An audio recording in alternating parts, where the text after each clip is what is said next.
Ezekiel saw the wheel. This is the wheel he said he saw. These are unidentified flying objects that people say they are seeing now. Are they proof that we are being visited by civilizations from other stars? Or just what are they?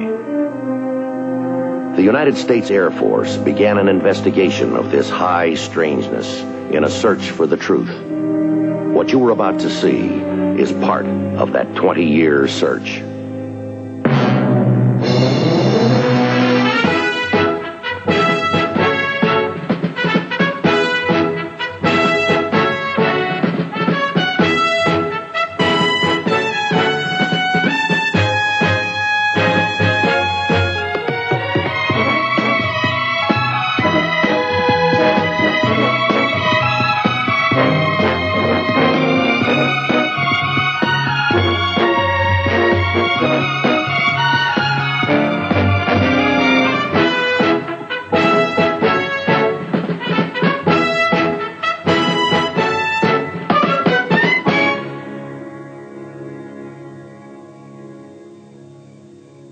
Eastern Kentucky, 0416 hours, 14 July.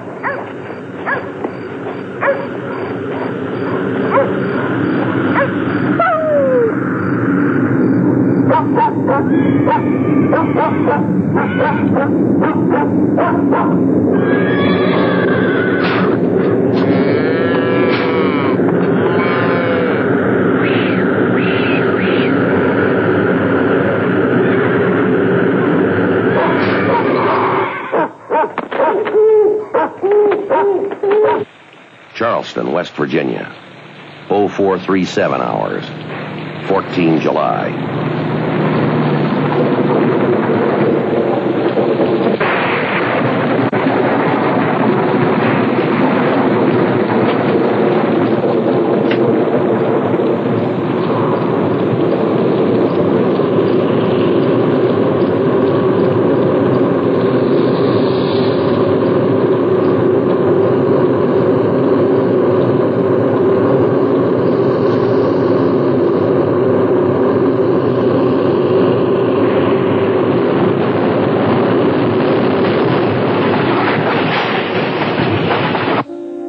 Central Virginia, 0502 hours, 14 July.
Patterson Air Force Base, Dayton, Ohio.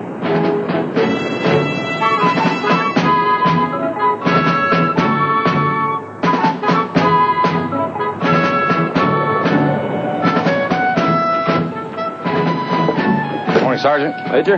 Glad you could make it. I tried your barracks. Where'd they find you? In love. Still? Or again? Constantly. They call Libby? On her way.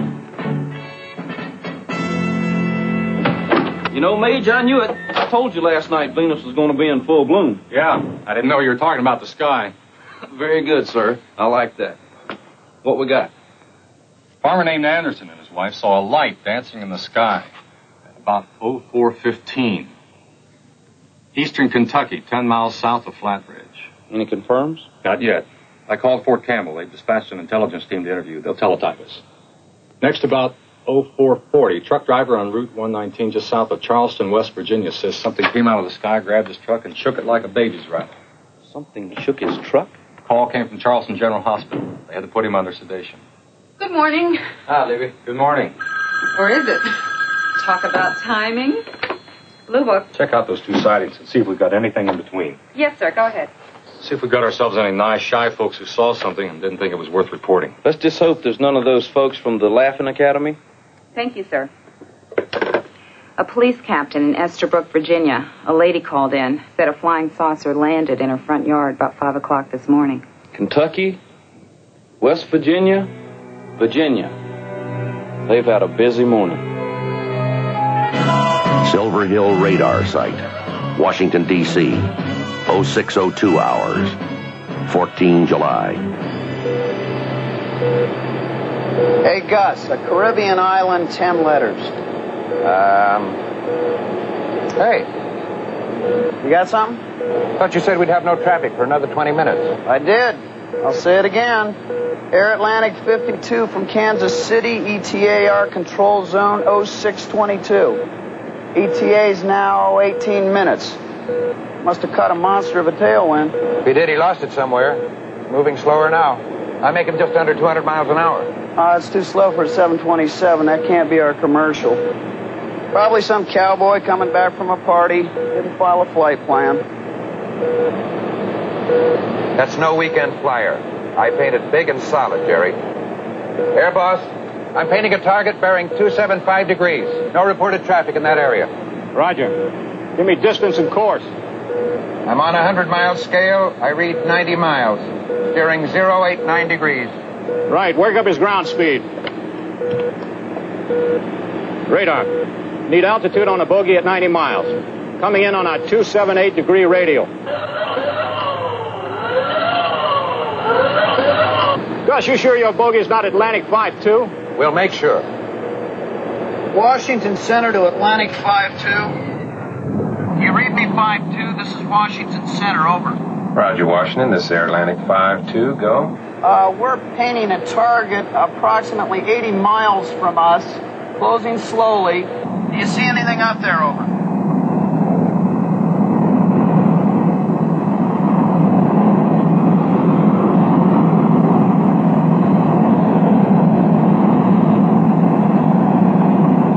Negative, Washington. We see nothing. We show 145 miles from you on flight plan and schedule. Over. Roger. Can you give me your altitude and airspeed? Over.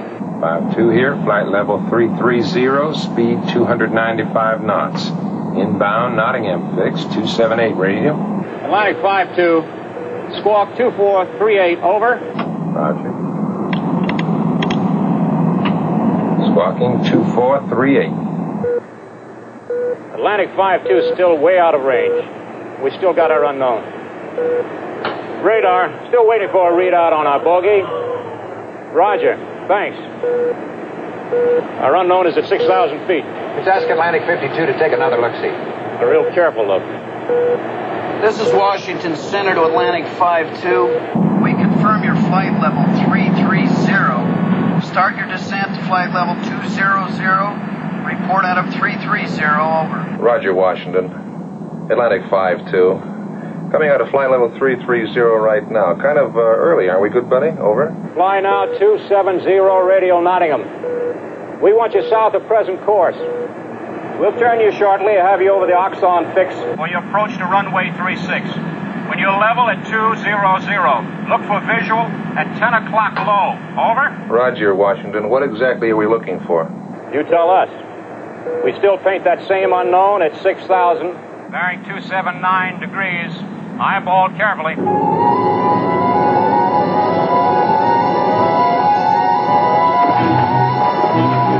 No smoking seatbelt sign. Roger. Roger, Washington. At flight level 200 right now and experiencing some turbulence. Wish you'd tell us about that, good buddy. Over. 5-2, we have no report of any turbulence. Over.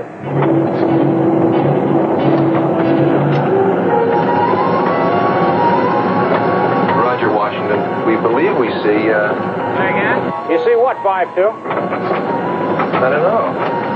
Looks like a big ball of light hanging in the sky below us. More like a football. Shall we go down and take a closer look? Negative, 5-2. You got a load of passengers want to get home without a side trip. Continue your approach to runway 36. Contact approach control now, 217.4. Roger, Washington. Will do.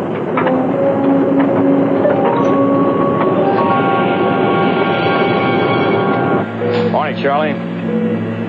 Morning. How'd you like to start your day with a real keen problem? Yours or mine? Mine now, yours maybe. We have an unidentified slow mover at 6,000. Confirmed by a visual sighting from a commercial airliner. What'd you see? A blob of light. But it's moving in our control zone. Just one? Boss, you better come over and take a look at this. So what's the matter? This thing just took off straight up at about 1,000 miles per hour. Is it still climbing? No, sir. The radar height finder indicates the target's hanging at 20,000. Hanging. Yes, sir. Now, I paint ground speed at just under 100 knots an hour. There's no plane, nothing that can operate at 20,000 feet at under 100 an hour. That's close to hovering. You're so right. Now stay on it. Build and maintain a 20-mile buffer zone around that UFO.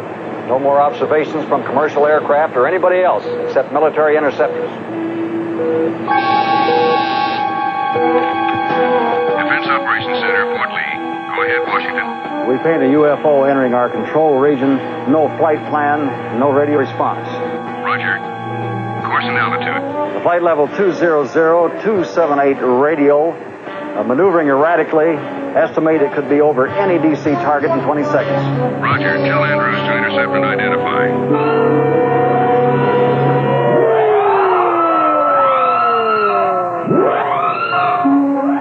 Andrews Air Force Base, Maryland, 0617 hours, 14 July.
Washington, D.C., 0620 hours, 14 July.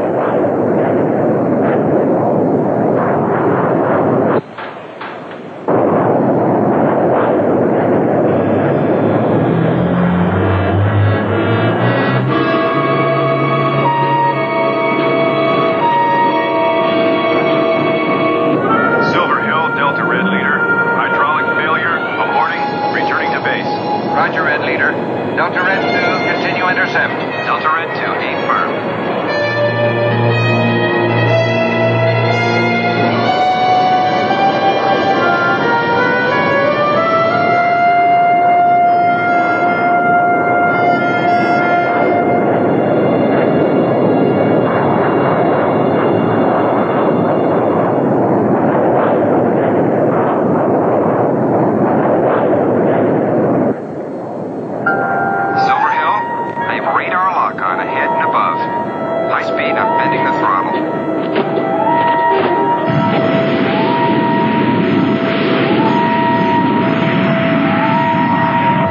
Delta Red 2, we confirm. We show you 10 miles from target. Roger. 10 miles, holding lock on.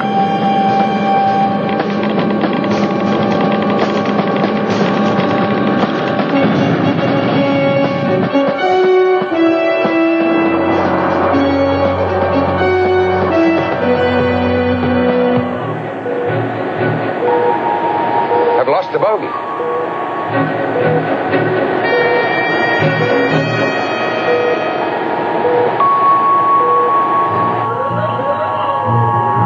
Delta Red 2, we show loss of target. Confirm? Negative. I still have a lock on.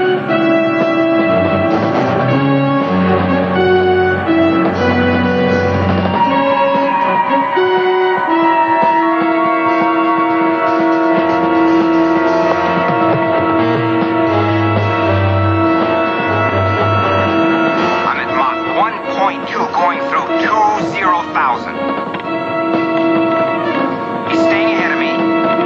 Straight up.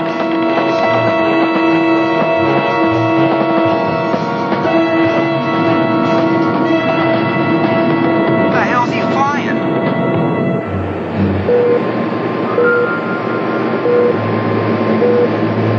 There's nothing there.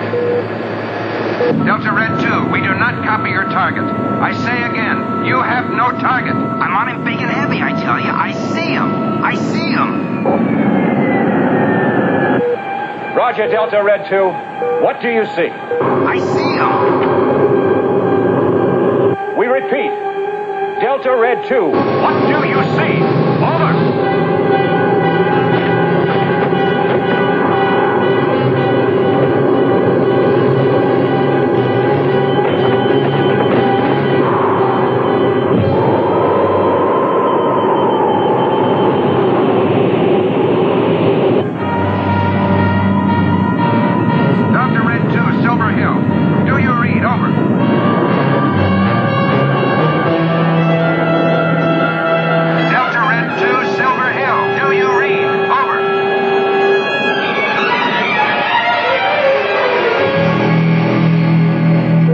Still climbing. Well, he'd be above his service ceiling.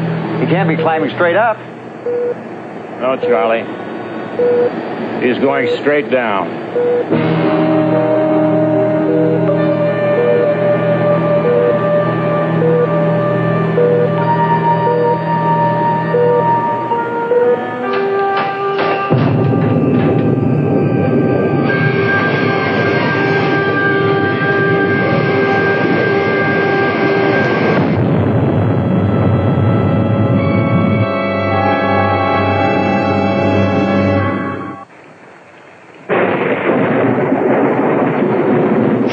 West Virginia, 0750 hours, 14 July. Anyway, I was beat. I couldn't even see through the windshield.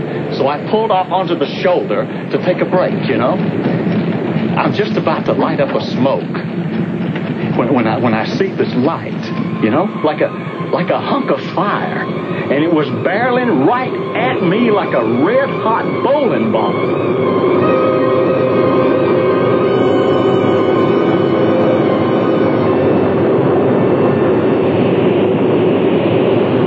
The next thing I know, I wake up here. Major Gatlin, your secretary's calling, long distance. Excuse me, I'll be right back. This is kind of crazy, huh, Sarge? I mean, the doctors will tell you. Now, I was not drinking. I mean, no pills, no nothing. Mr. Burke, is there a possibility that your truck was hit by lightning? Lightning? Come on, I've seen lightning hit trees, houses maybe 100 times. I mean, it's zap and done. No, sir, this thing came right at me like it had a mind of its own. Harry, we'll see you, yeah? It came right at me, Sarge. Yes, sir. Thank you. It knew what it was doing. Silver Hill radar picked up a UFO this morning. Oh, I'm getting that feeling. Hmm? It's starting to grow big. Livio called the Carlisle woman in Virginia who said she saw the saucer land and postponed our interview. We've been ordered to Washington. Right now? Andrews sent up 2 interceptors. One of them reported he'd seen an unknown up close. Next, he went down at Mach 1.5. 1,100 miles an hour. He must have made a real tall hole. Andrews Air Force Base, 0915 hours, 14 July.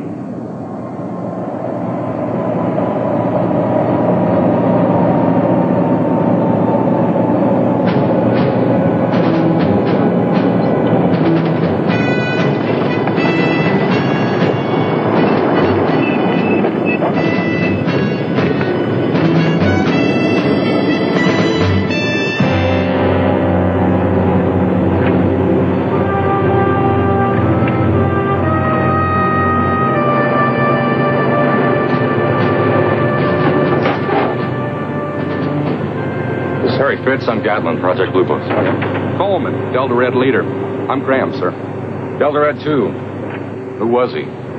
Gary McNair, first lieutenant. Remains have been sent to pathology.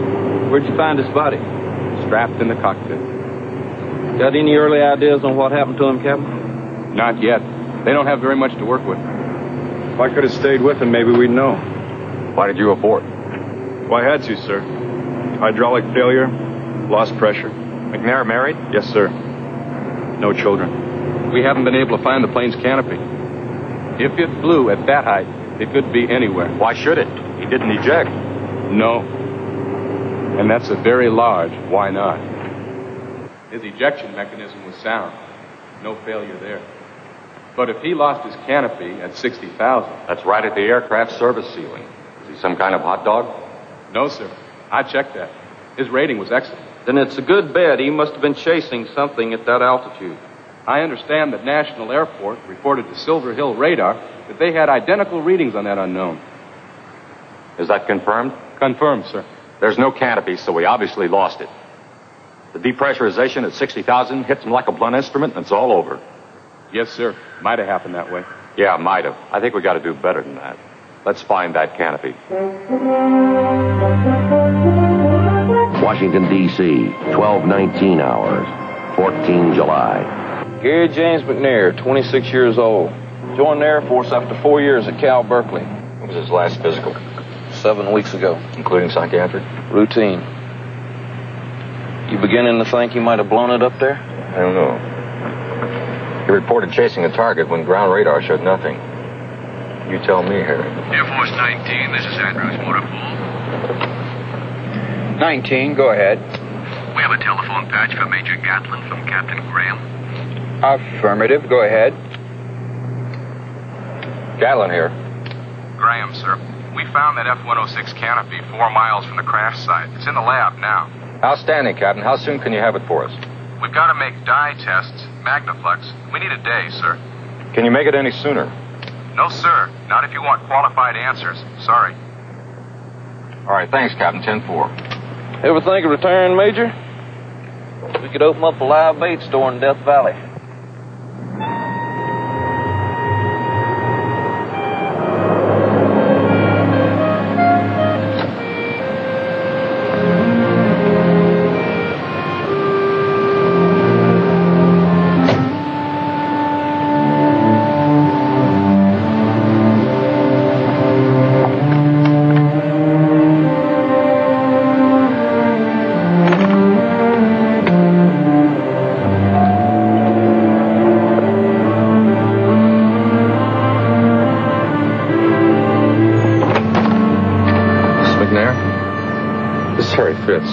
I'm Jake Gatlin.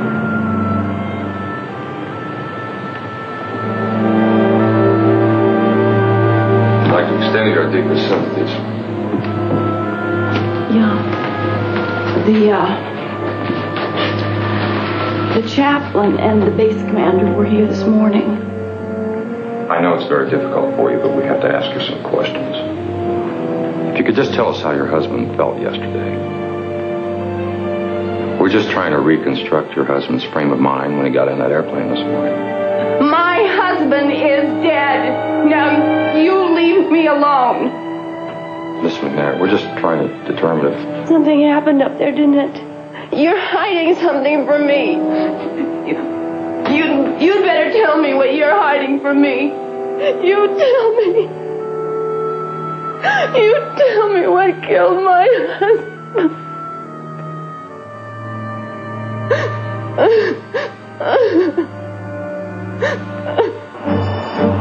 Andrews Air Force Base, 0916 hours, 15 July. The cracks marked in green indicate those fractures we believe were caused when the canopy struck the ground. The ones marked in red we believe occurred during flight. Dye tests are not infallible, am I right? Yes, sir. They run about 75% accurate. It's that other 25% we're interested in. Yes, sir. The pilot did not eject. He didn't blow the canopy. Yet it was separated from the aircraft during the flight. We found it 4 miles from the crash site. Sir, what caused it to separate during flight? Simple loss of pressure. The canopy fractured, cracked. It was ripped right off the aircraft. What caused it to fracture? Structural fatigue?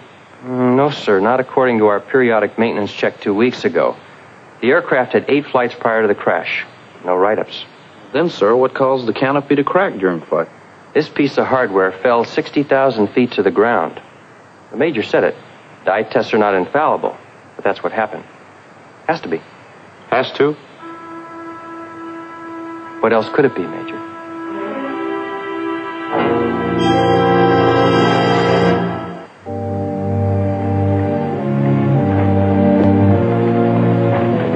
North Central Virginia, 10:05 hours, 15 July. And then it settled down. Right here. It was the same flying saucer I read about in the newspapers, the one over our nation's capital. You know, your pilot must have been unfriendly. He had to be. Else they never would have shot him down. No one is saying the pilot was shot down, Mrs. Carlisle. Everybody knows that. And that's exactly what I told those reporters. It landed here, ma'am? Yes, sir. Right here in Estabrook, Virginia. No, ma'am. I mean, did it land in this particular spot? Not really. It never really seemed to touch the ground. Mrs. Carlisle, would you please tell us exactly what you saw? Yes, I'm happy to. I was asleep and then I was awake. And there was no sound. No sound at all. And I was drawn to the window. Now, don't ask me why. And then I saw...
exactly as they came. It was gone. Why did you say, "No, I am not afraid, thank you"? Oh, because he spoke to me. I didn't hear the words, but I understood as if he did. He told me they were visitors, and they meant us no harm. Yes, ma'am. Oh, it felt wonderful after they left, all tingly and excited, full of energy. Oh, excuse me. That's telephone. Will you Yes, excuse ma'am. me, gentlemen? Let's take a sample. Check it for radiation. Do you believe her? I don't know what to believe, Harry. I don't know what other people see. I don't know what that dead pilot saw on his radar that people on the ground didn't see. Or what he saw in the air that made him fly at it.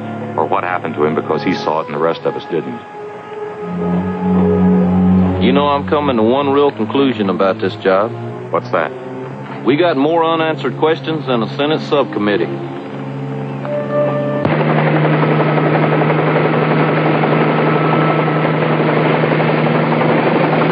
Harry, check on those construction workers and have a talk with them. Check on Andrews Metro.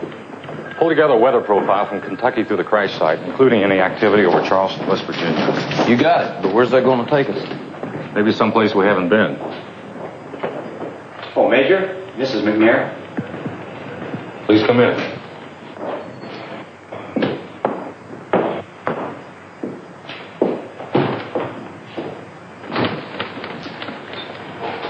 Have a seat. Major, they've sealed the casket. We're just trying to make it easy for you. Then make it easy. Let me see my husband's body. Mrs. McNair, your husband's aircraft hit the ground over 1,000 miles an hour. I don't think you want to see him. Not according to the autopsy report. A newspaper man came to see me after you left. He's been following these UFO things for years. He says that my husband could have been snatched right out of that plane before it ever crashed. He says that the Air Force is afraid to admit that it's helpless against some power from another world. Now, that Carlisle woman in Virginia, she saw the thing. He's using you. Believe me, I've seen it before. Hang on to your husband's memory. Don't turn it into a sideshow. I just want to know what happened to Gary. I think something might have happened to his aircraft. How, Major? They're still machines. That's it. That's all you've got to tell me? That's all we know so far. Mrs. McNair, all that newspaper man will tell you is what you want to hear. Maybe. But not what you want to read. I promise you. Major? Major Gatlin, you're wanted at the Pentagon.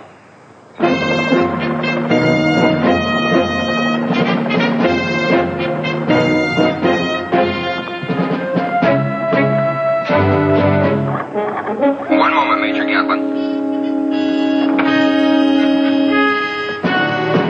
Sir, your ID will be returned to you when you leave.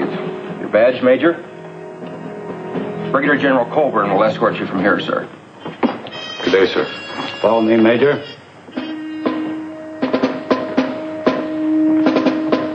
Stand behind me, please.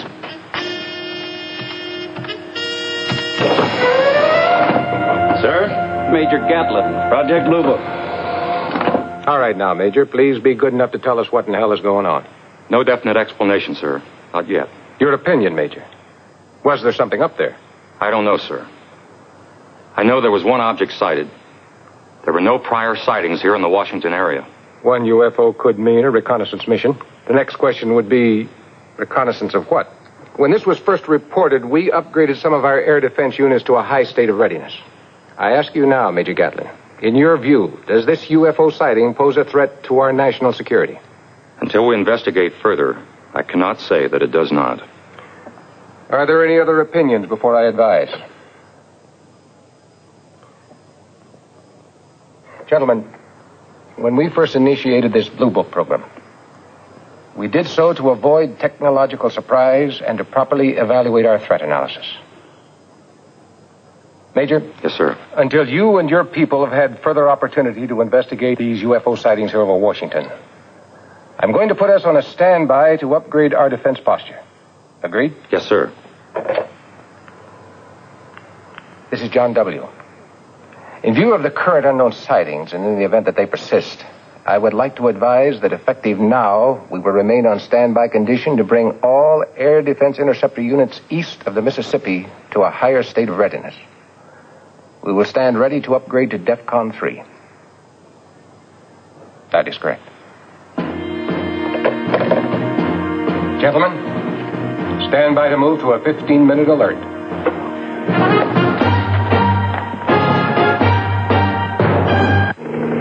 Is that your leader deplaning the Pentagon Express? That's him.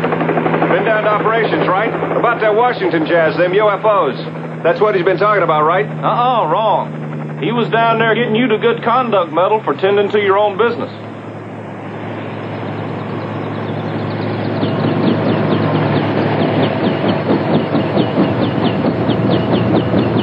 That thing's going to operation.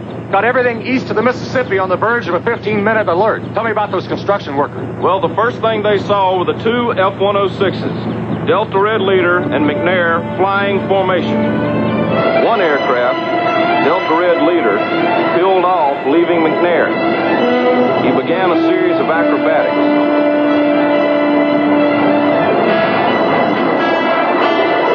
According to the two construction guys, he was in a real dogfight. Only one thing missing, the enemy. McNair was all by himself up there. Then suddenly he went into a steep climb, straight up. A few seconds later, they saw McNair again, heading straight down. They see anything else? They saw the flame from the crash and they heard the double sonic boom. Well, if we believe them, and why shouldn't we? Then those construction men didn't see the same thing that McNair thought he saw. Well, maybe Lieutenant McNair saw something that wasn't where he saw it. Did you get that weather profile from Andrews Metro? Yes, sir, you ask and you got. SKU-T log P tells us there was a well of an inversion all the way from Kentucky through the crash site. Heavy isolated thunderstorm activity smack over Charleston, West Virginia.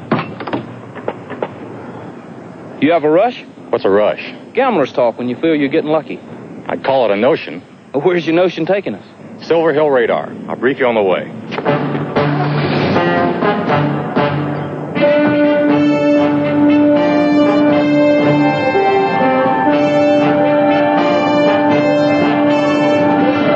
Your computers figure out the exact elevation angles from the UFO on your radar scopes to the ground receiver here.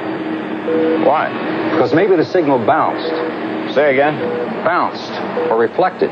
There was a heavy temperature inversion from 6 to 20,000 feet all the way from Kentucky through the crash site, including isolated thunderstorms over the Charleston, West Virginia area. Now, we get our copy of SKU-T, log P. Just what are you saying? We're saying that maybe, just maybe, your signal bounced off that inversion, hit something on the ground, and came back to you the same way. No sale. Is it possible? Let me ask you.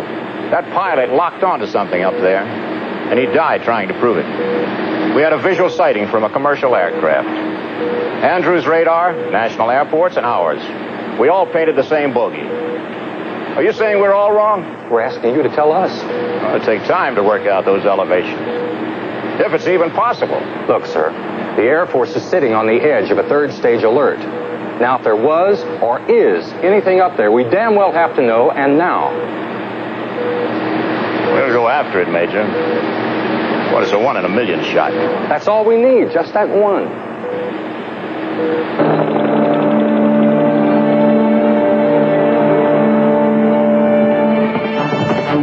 Stand behind me, gentlemen.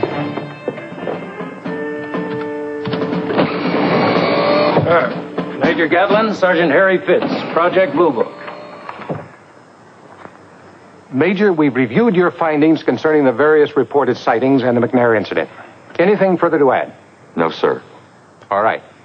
Scrub the standby condition, return all units to normal posture, defense condition 5. Yes, sir.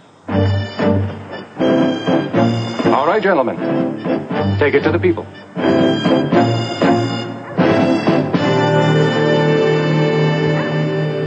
Our investigations lead us to believe that you people may have seen reflected light. The reflection could have been caused by a rare weather condition that existed that morning. Experts call it a temperature inversion. The actual source of that light could have been many miles from your farm here. How's that?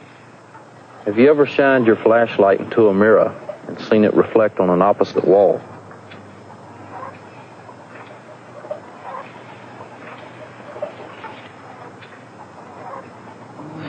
The wife don't believe you. I can't figure out the ignition here. It sure ain't been the same since that night. That may have something to do with what we believe happened to you on the night of the 14th. Oh? How so? You remember how severe the storm was that night? There was a great deal of electrical activity all around the Charleston area. We think you may have witnessed a very rare weather phenomenon. Not many people have seen it, but it does exist, and it could be what you saw.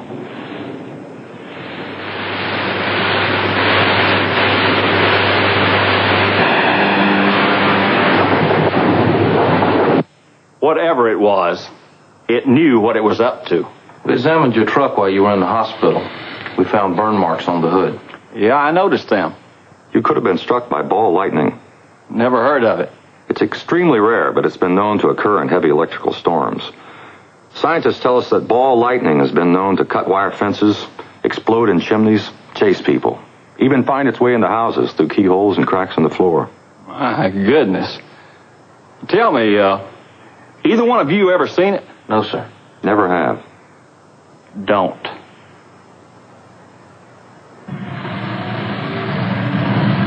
There's no way we can tell you that you did not see what you tell us you saw. However, we found no physical evidence to confirm your sighting. Well, I don't need any proof. I saw what I saw. Yes, ma'am. But we found no evidence of radiation here. Now, what's that supposed to mean? The machine you say you saw would have to be powered by some means. The most likely possibility would be a system that would leave behind traces of radioactivity, to the best of our knowledge. Uh-huh. To the best of our knowledge. Why? We didn't use it to get to the moon. No, ma'am. But we did leave evidence of our visit behind. Because we didn't have the means to bring back all those expensive gadgets. Now, did we? Since we didn't use atomic energy, why should we believe that they do? Isn't it possible they could be ahead of us? The great distances that would have to be traveled to reach our planet would require a propulsion system far more sophisticated than we now know. We can only assume that it could be some form of atomic power. There you go again, Major. Assuming. Without positive physical evidence, we have no choice. Well, neither do I. And I have all the positive physical evidence I need. It landed right there. I saw it. And it left without leaving a trace of anything behind. Now, let's have some more lemonade. I assume my invitation had something to do with this morning's newspaper. We read it. A small story on page 14. Something about pilot's wife refuses to blame the Air Force. I think they mentioned your name. Are you all right now? The funeral was yesterday. No, I can handle it. You know what I cry about now? That we didn't have a baby. At least one. It's going to hurt for a long time. Do you know anything more about what happened to Gary? A little. A couple of airline pilots may have seen what your husband saw, but we can't be sure. We believe we're dealing with a temperature inversion that created a series of reflections that were transmitted from a far distant point. I don't understand. We think Lieutenant McNair saw something, but he wasn't sure what he saw, even though the radar scopes indicated something up there, at least for a period of time. Those radar scopes and the airliner saw something, but we're not certain what they saw. That temperature inversion could have caused a reflected light from a distant ground source.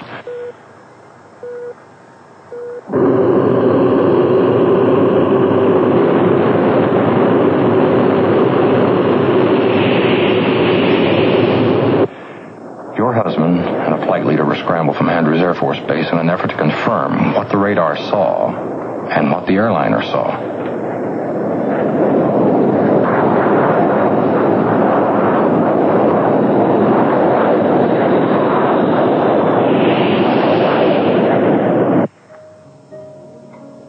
Gary saw it, but he didn't know what he was seeing. Is that what you're saying? If the Major or I had been up there, it's entirely possible that we would have seen the same thing, and we wouldn't have known. There's a great deal about weather phenomena that we don't know, but we're learning. The radar. I still don't understand how it could be wrong. Radar's not infallible. There are known cases where it's been fooled before. However, our computers do tell us that that radar signal would present what would appear to be a moving solid target due to that abnormal weather condition. If the signal was misdirected due to the temperature inversion. If, Major? If. That's as close as we can come. How many UFO sightings have you investigated? We've lost count. The project has looked into over 12,000. And I suppose a fair number of them are unexplained. Yes, ma'am. Roughly 30%. Well, thank you for the dinner. It was very thoughtful.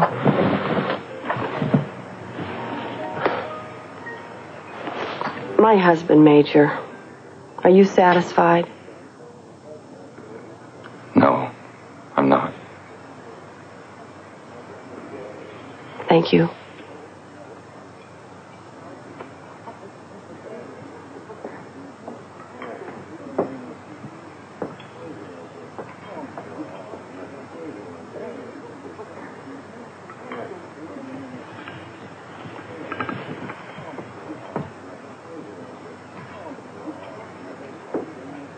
Cold.